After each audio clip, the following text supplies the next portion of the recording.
Welcome back to r/neighbors from hell, where people share stories about their crazy neighbors. And if you are new to my channel, please don't forget to subscribe to join our amazing community. And without any further ado, let's dive right into the stories. The first one is titled, "Rich Snob blocked the entrance to my farm property. I built a fence around his BMW and blocked him in." By the title alone, this might seem a bit harsh, so I need to give a little background about what has been going on around my property for about a year now. People from the city coming on trips to the rural farmlands have become increasingly popular. That is something I actually like, because exposing kids to nature and farms is always a good thing and makes us happy. The bad thing is that the people from the city seem to think that they are extremely entitled over the farmers that work and live off this land because we don't have the kind of fancy lifestyle they do. Personally, for this kind of mindset, I mostly just roll my eyes and get on with my busy day. I don't have time to dwell on ignorant people. The only issue comes when these people think that they are entitled to do whatever they want, even if it means impeding on my property. It is not just me either. All of my neighbors who are farmers complain about people parking on their property and then just seeming to vanish. Farmers are busy and we don't have all day to wait around and try to find these people, so we have to get on with our work, and usually by the time we get back to where their car was at the end of the day,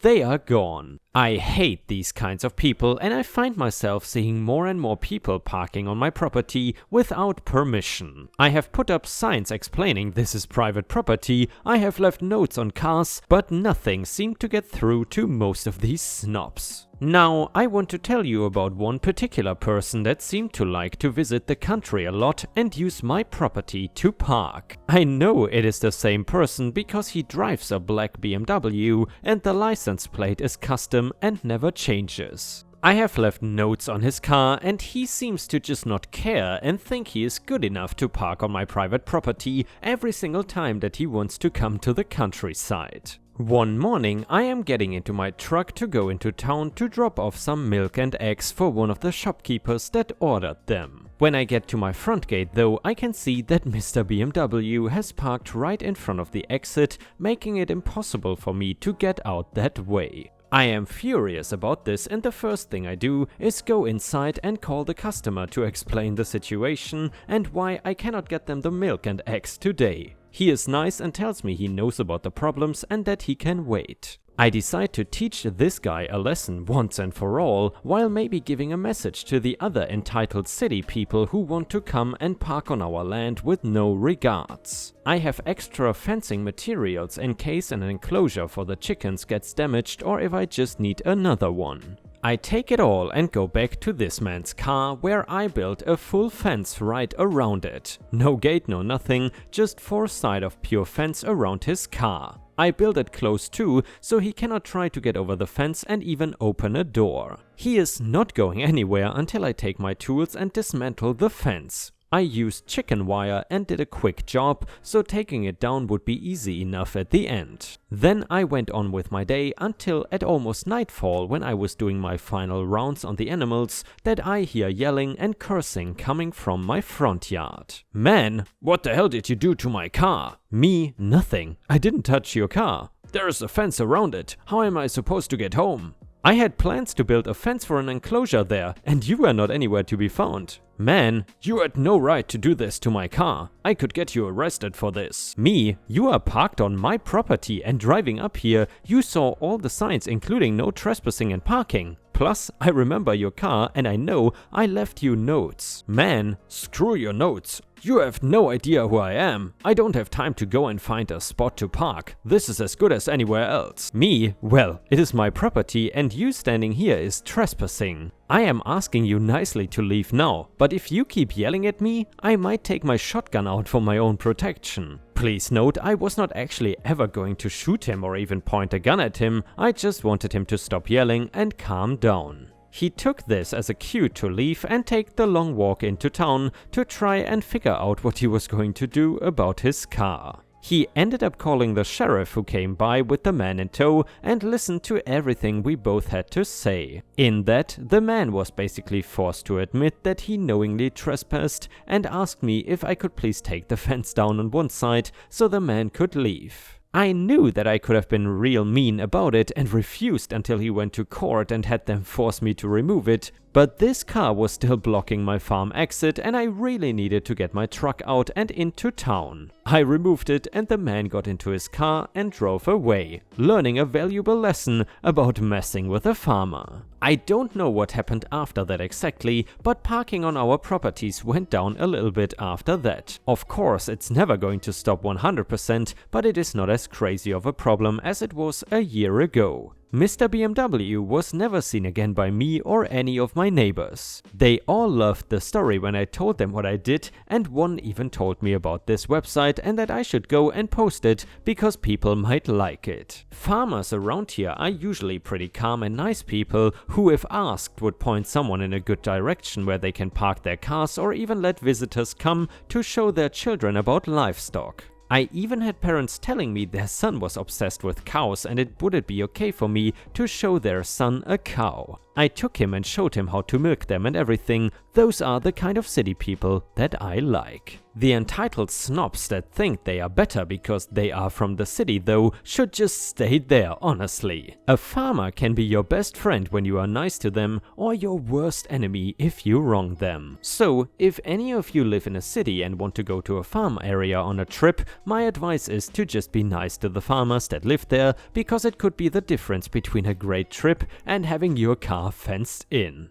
And yeah, ripe stars, I would say that BMW driver definitely learned a valuable lesson. And furthermore, if you enjoy the stories about farmers getting revenge, then please don't forget to like the video, because that would help my channel tremendously. Thank you so much in advance. Am I the a-hole for reporting my coworker to HR and our manager's manager? I don't want anyone to sugarcoat, was I the butthole for reporting my coworker? My department at work is just me, my coworker and our manager. Both my coworker and I have the same title and duties. My coworker has volunteered that she 1. has been diagnosed with both ADHD and anxiety, and number 2. does not take medication even though she needs it because she feels more free and creative without it. She cannot focus on anything, she is constantly distracted. She starts tasks and leaves them unfinished, she procrastinates on everything. I cannot stand having meetings with her because she cannot focus. She does not do things if they make her uncomfortable, like talking on the phone some days if it is a bad day.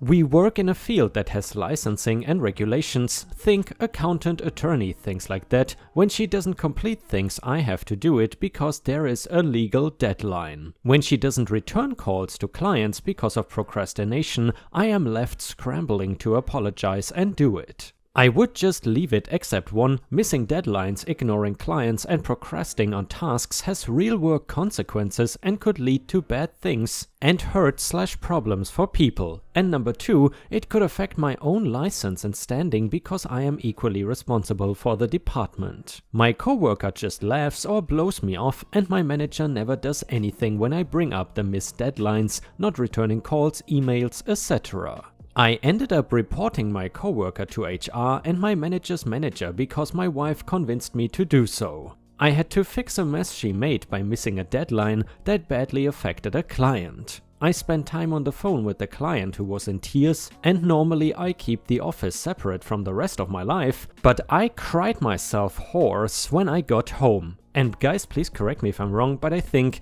crying yourself hoarse means that your voice gets like really rough or raspy, like when you have a cold or a sore throat. Anyway, I did not mention her ADHD or anxiety when I reported. I stuck to facts about deadlines, clients, procrastination and other things going on in our office. My manager's manager was livid. I found out he ripped my boss and my coworker a new one. And from now on, my manager and my coworker are going to have their work checked externally. He apologized to me and several clients. Why I am second guessing my decision now is because my manager and coworker are angry with me. My boss pointed out that I have no idea what it is to have ADHD and anxiety. She says my coworker is doing her best and I just made it worse. My boss said I should have just continued on and left her alone, and now I have made her life harder and she is feeling worse. My manager said my coworker was inconsolable and cannot understand why I would tattle. Both of them are giving me the cold shoulder. My intention was not to hurt my coworker, I just thought my manager's manager and HR needed to know how bad things got. I admit I never tried to find a solution with my coworker. I am hoping to be pregnant by the end of the year and I know the stress and losing sleep won't help things. I honestly did not mean to hurt my coworker. And guys, now I would like to hear from you in the comments whether you think OP is the a-hole or not and why. Please let us know in the comments what you think. Meanwhile, a user in the comments said, not the a-hole, 2 thoughts. Number 1, while you were in the right to do what you did, you should have not been surprised by the anger. Nobody likes getting called out. Number 2, it is proper to accommodate disabilities, however, accommodation does not equal letting the business go to hell in a handcart. It also involves the participation of the person with the disability in devising and executing the accommodation to make the work environment work. Number 3, the real problem here is your manager, who just allowed things to either fall off the table or be picked up by you. They need to stand up bigly.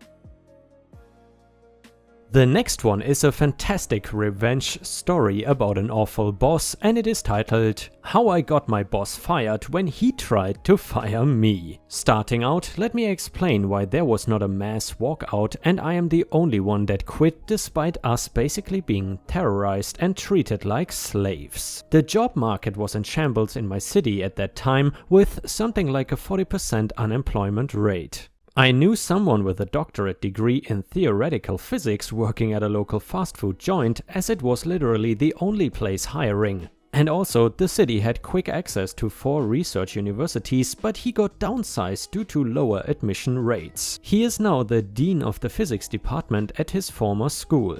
To quit any job, no matter how bad, was financial suicide and a guarantee that you would not find a new one. I always worked customer service, food service and hospitality since I was 14. At 24, I decided it was time to find a job with benefits and potential for career advancement. So I took a job stocking shelves overnight with a global monstrosity that started out as a mom and pop store. I felt right at home. I worked hard and constantly took the worst jobs and the worst days off to make sure I would be there on the weakest staffing days to rub elbows with management. If there was anything that occasionally came up that no one on the shift was trained to do, I would come in on my day off without pay to get trained how to do the task, like keys, paint, accounting issues, etc., to become less disposable and more versatile. It worked, and 10 months in, I found myself with an offer to promote to low-level management starting January 1st. Starting the weekend before Thanksgiving, the overnight manager started to understaff shifts to preserve his end-of-year bonus, and then acted surprised when people called out. He would then bully us into staying over with threats of write-ups for not finishing our assigned stocking tasks.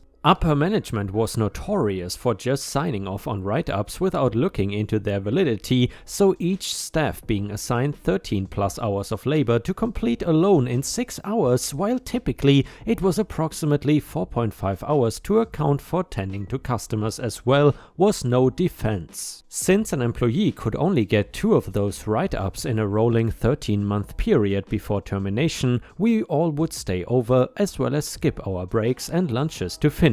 Those write-ups were also less job-threatening, as he would simply turn a blind eye to us clocking out for break/lunch and returning to work. But there was a catch. Since any approved overtime would count against his $73,000 bonus, approximately 11 cents per approved hour, he would never file the approval forms for the OT. This meant that it was considered unapproved, meaning that we were required to get approval to cut hours off our regular shifts to equal out what we stayed over. He, of course, never approved us to cut those hours. This was resulting in weekly write-ups from the same manager for unapproved overtime on those of us that made it to work every day despite the weather and missed holiday get-togethers with our families. Every week we would get our write-up and he would get praise for getting everything done with less approved staffing hours than typically allocated. Thankfully, write-ups for unapproved overtime didn't carry a lot of weight, but for 3 months they counted against your points for promotion opportunities. This went on until the week before Christmas. When I got my weekly write-up,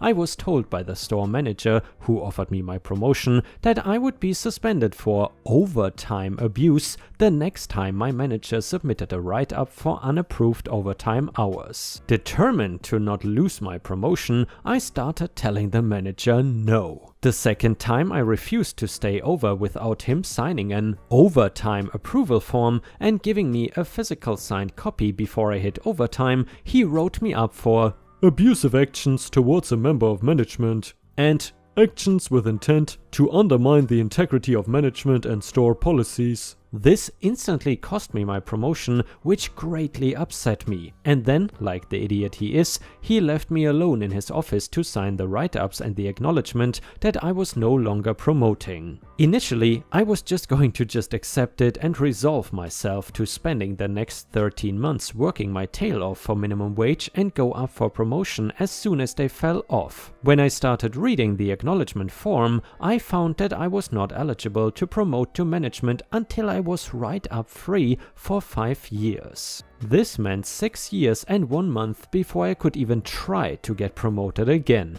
All because I followed policy. So, rather than sign it, I wrote F off in Sharpie across his brand new desk, which he got for being such a great manager, walked out of his office, handed him my vest and name tag and shredded the write-ups and tossed them into the air like confetti. And then told his no longer smug face that it was now my personal mission to get him fired. He lost his cockiness when it sunk in that I had just quit. I could see little beads of panic sweat forming on his forehead as he realized that the only person capable of performing certain highly essential functions for his shift was walking out the door. He shouted after me, telling me that he could talk to the general manager and see if he could get the time frame cut down to 3 years. He offered to approve all of my overtime the rest of the season, offered me a cut of his bonus and several other offers I cannot remember. Honestly, if he had offered to withdraw the write-ups, which was still 100% an option but he never offered,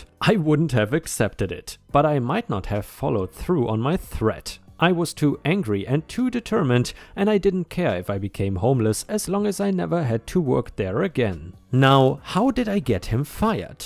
Well, due to certain ADA agreements, I was permitted to carry a voice recorder with me at work so I could record important meetings, announcements and reminders.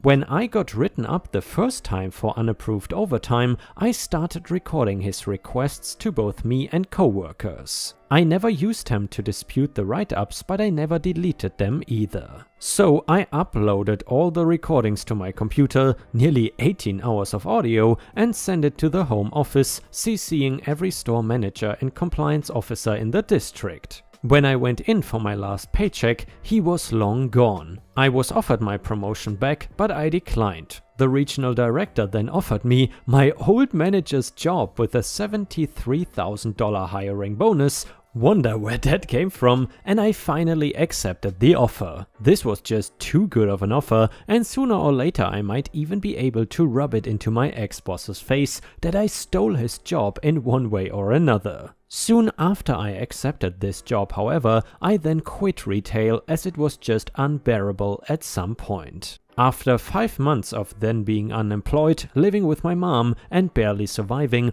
I moved to another state and got a job working in a state prison as a guard, and I am very fulfilled. The next one is titled One-Party Consent Recordings, the Kryptonite of A-Hole Supervisors. I am a paramedic, and after many years of working regular ground ambulance, I decided I had enough. My whole career I was either a glorified Uber driver, being spit on by drunks, bit by meth heads, or chauffeuring people between hospitals. Though, once in a blue moon, I saved a life. There's not a lot of different jobs you can parlay an EMS career into, so I elected to move into the private sector and got a job doing basically the same thing at a mine in a remote environment, worked 2 weeks straight with 2 weeks off, less stress and an enviable salary. On the surface, this was a sweet gig, almost heaven compared to the regular stretcher jockey job I came from, and it would have been such if not for the absolute psychopath who managed the EMS services out there. I did not work directly from the mine's operator, instead I was employed by a contractor. The coordinator, my local boss as he was called, was a golden boy as far as the mine corporation was concerned. There was not an ass he didn't kiss or bigwig he wouldn't suck up to, and I admit he could be charming, quite adept at impersonating a human being actually. It wasn't long before I discovered he reserved decency for everyone but his subordinates. His behavior started out as petty micromanaging, which was irritating, but then progressed to insults, put-downs, name-calling, "Hey dumbass," was his usual way to get my attention, and outright hostility. The man clearly enjoyed being a small-time workplace despot and knew he could get away with it because of his reputation with our paymasters. It was around the 2 months mark before I really warmed up to my co-workers. There were 8 of us, including myself and the dipshit in chief, and not a single one of them spoke a nice word about him. Most were resigned to him acting like a massive cow because the 2-week holiday every month along with the pay rate. They also told me every complaint only fell on deaf ears, provoked retaliation, and again his relationship with the client made him nigh untouchable. This is when I started recording everything and did so with these 2 assumptions. Number 1, the company would only act with serious proof of malfeasance. Number 2, his acts of bastardery would only escalate. Neither assumption proved false. I had nearly 3 months of audio tapes of him being just his regular butthole self before he went too far. About a week into the shift I showed up to our station and was called into his office only to be informed that I was being let go and my replacement would be there in a few hours. I was to go back to our accommodations, pack my stuff and report back there. Well damn, I thought before doing as I was bidden. Upon arriving back to the office with my suitcases, this sadist started laughing and said, "No one is coming to replace you, you're so damn gullible." It was a total mock firing. I was livid and let loose on him, finally ending a tirade with a malicious hint. Can you imagine what the office would do if they could have heard all this BS? Unrepentant to the last, he coldly stared at me before replying, "Can you imagine what they would do if a bunch of empty beer cans turned up and I told the office I saw you drinking?" Having recorded all this and knowing my glorious victory was assured, I feigned capitulation to carry on with my day. My first day off I sent in a detailed letter to the company along with recordings, and as expected, they fired his ass. What came after was righteous cackling laughter. For hours. I wonder, is this how Napoleon felt after winning at Austerlitz?